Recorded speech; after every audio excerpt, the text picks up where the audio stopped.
नमस्कार दोस्तों, तिवारी क्लासेस में आपका स्वागत है। आज के इस वीडियो में इग्नू के एमएचडी प्रोग्राम के फर्स्ट ईयर का अनिवार्य विषय एमएचडी 6 हिंदी भाषा और साहित्य का इतिहास, इसका पूरा सिलेबस, जून सत्रांत परीक्षा के लिए इम्पोर्टेंट चैप्टर्स और यूट्यूब से एमएचडी 6 की तैयारी कैसे करें, इन तीनों टॉपिक्स पर बात करेंगे। तो ये वीडियो काफ़ी इन्फॉर्मेटिव होने वाली है। देखिए दोस्त, कोई भी सब्जेक्ट का तैयारी के लिए उसका पूरे सिलेबस का अध्ययन कर लेना ये तो बेहतर होता है, लेकिन अधिकतर हम लोग क्या है, कर्म व्यस्त जीवन व्यतीत करते हैं, अर्थात बहुत ही बिजी लाइफ चल रहा है। कोई जॉब में बिजी है, कोई बिजनेस में बिजी है, कोई घर के कामों में बिजी है। तो ऐसे में हमें कुछ शॉर्टकट ढूंढने की ज़रूरत होती है, और शॉर्टकट ऐसा भी होना चाहिए कि तैयारी भी पूरा हो जाए और एग्ज़ाम में जो प्रश्न पूछे जाते हैं वो प्रश्न भी किसी तरह से न छूटे।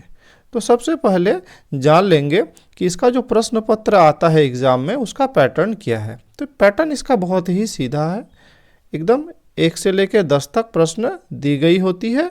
उसमें से आपको कोई भी 5 प्रश्नों का उत्तर देना है। लास्ट वाला जो प्रश्न है उसमें 4 टिप्पणियाँ दी गई होती है और उसमें से कोई 2 टिप्पणियों को आप लिख सकते हैं। तो आप ऐसा कर सकते हैं कि प्रश्न संख्या 1 से 9 तक के बीच में 4 प्रश्नों का उत्तर दे दिए, और लास्ट वाला जो प्रश्न है उसमें से चुन के कोई भी 2 टिप्पणियों का उत्तर दे दिए। और लास्ट वाला जो टिप्पणी वाला सेक्शन है, ये मुझे लगता है बहुत ज़्यादा इम्पोर्टेंट है भी। काहे कि जब हम प्रश्नों का उत्तर लिखते हैं तो देखते हैं कि 4 प्रश्न खत्म होते होते ही लगभग 2.5 घंटे का समय बीत चुका होता है, और लास्ट में 20-30 मिनट में फिर से एक प्रश्न लिखने से बढ़िया है कि अगर आप 2 टिप्पणियों को लिख दें तो हमको लगता है कि ये ज़्यादा स्कोरिंग हो सकता है। तो हम लोग जान लेंगे इस सिलेबस को सबसे पहले, उसके बाद जान लेंगे कि कौन कौन सा चैप्टर्स अधिक महत्वपूर्ण है जून सत्रांत परीक्षा के लिए। तो चलिए पहले जान लेते हैं इसका सिलेबस। तो खंड 1 की बात करें तो इकाई 1 काल विभाजन और नामकरण, इकाई 2 आदिकाल की पृष्ठभूमि। ये भी जानिए, ये दोनों इकाई है, इकाई 1 और इकाई 2, ये बहुत ज़्यादा इम्पोर्टेंट भी है। इकाई 3 सिद्धनाथ और जैन साहित्य, इकाई 4 रासो काव्य और लौकिक साहित्य। तो ये हो गया आपका खंड 1। खंड 2 की बात करें तो इकाई 5 भक्ति काल की पृष्ठभूमि, इकाई 6 निर्गुण ज्ञान मार्गी संत काव्य धारा, इकाई 7 निर्गुण प्रेम मार्गी सूफी काव्य धारा, इकाई 8 कृष्ण भक्ति काव्य और इकाई 9 राम भक्ति काव्य। तो इस खंड में आप देख पा रहे हैं कि भक्ति काल का जो धारा था, एक निर्गुण मार्गी और दूसरा सगुण मार्गी।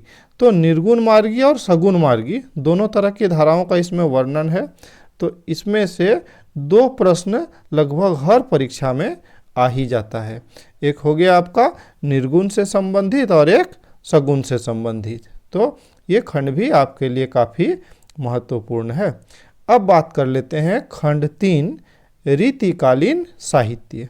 तो इसमें सिर्फ 2 ही इकाइयाँ हैं, इकाई 10 रीतिकालीन कविता की पृष्ठभूमि और आधार, और इकाई 11 रीतिकालीन कविता का स्वरूप। तो इस खंड में सिर्फ 2 इकाइयाँ दी गई है, और इस खंड से भी एक प्रश्न तो बनता है। तो एक प्रश्न आपका यहाँ से भी हो सकता है। इस तरह से अगर सोचा जाए तो पहले 3 खंडों से ही आपका कम से कम 3 प्रश्न और अधिक से अधिक 4 प्रश्न बन सकता है। अब आते हैं खंड 4 आधुनिक साहित्य 1।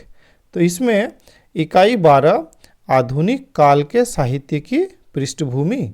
ये आपका फर्स्ट वाला जो खंड है उसमें भी पृष्ठभूमि के बारे में दिया गया है, तो थोड़ा बहुत तैयारी आपका वहाँ से भी इसका हो सकता है। इकाई 13 भारतेंदु युग, इकाई 14 द्विवेदी युग और इकाई 15 छायावाद। तो ये हो गया आपका खंड 4 के बारे में। खंड 5 की अगर बात करें तो खंड 5 इकाई 16 उत्तर छायावादी कविता, इकाई 17 प्रगतिशील साहित्य। इकाई 18 प्रयोगवाद और नई कविता। इकाई 19 समकालीन कविता। अब देख लेते हैं खंड 6 आधुनिक हिंदी गद्य साहित्य। तो इसके अंतर्गत इकाई 20 हिंदी कथा साहित्य, इकाई 21 हिंदी नाट्य साहित्य, इकाई 22 हिंदी आलोचना, इकाई 23 निबंध और अन्य गद्य विधाएं, इकाई 24 उर्दू साहित्य का परिचय। ये हो गया।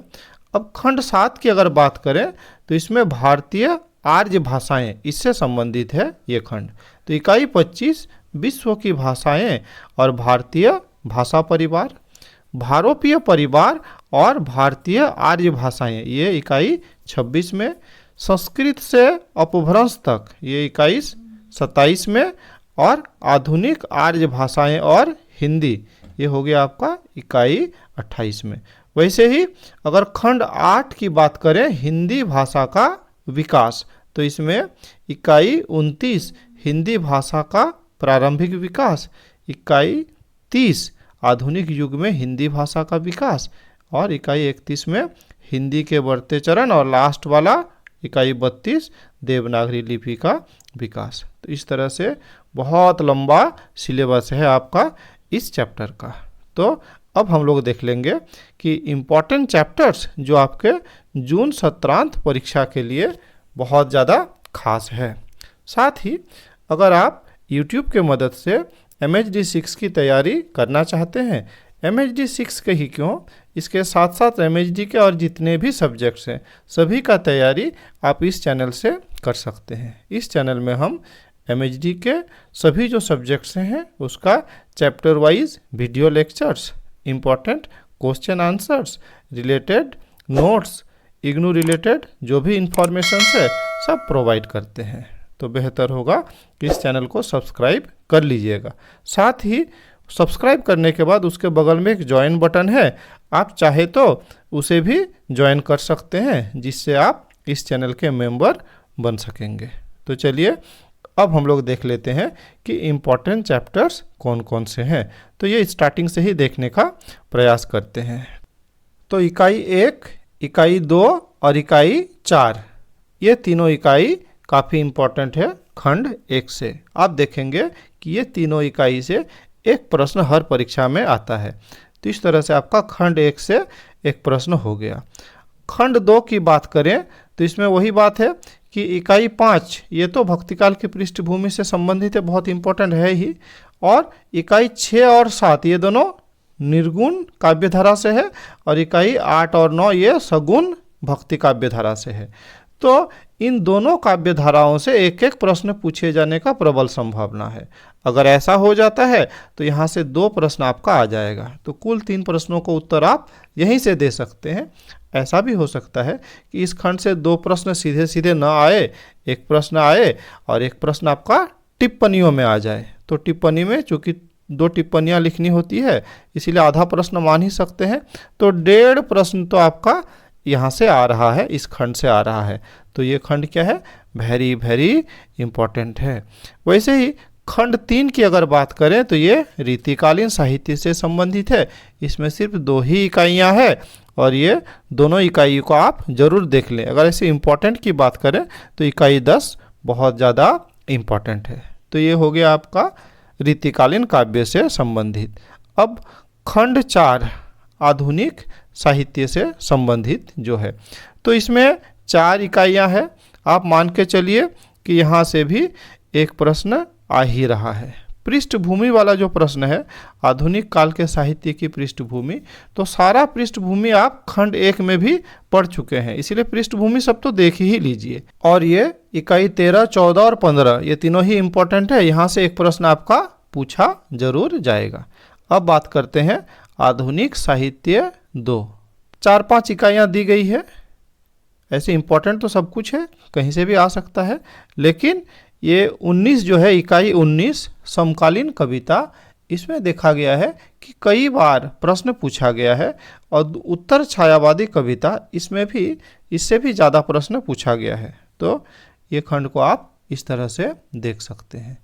अब अगर अगले खंड की बात करते हैं, अर्थात खंड 6 की बात करते हैं, तो इसमें इकाई 22 जो है ये बहुत ज़्यादा इम्पॉर्टेंट है।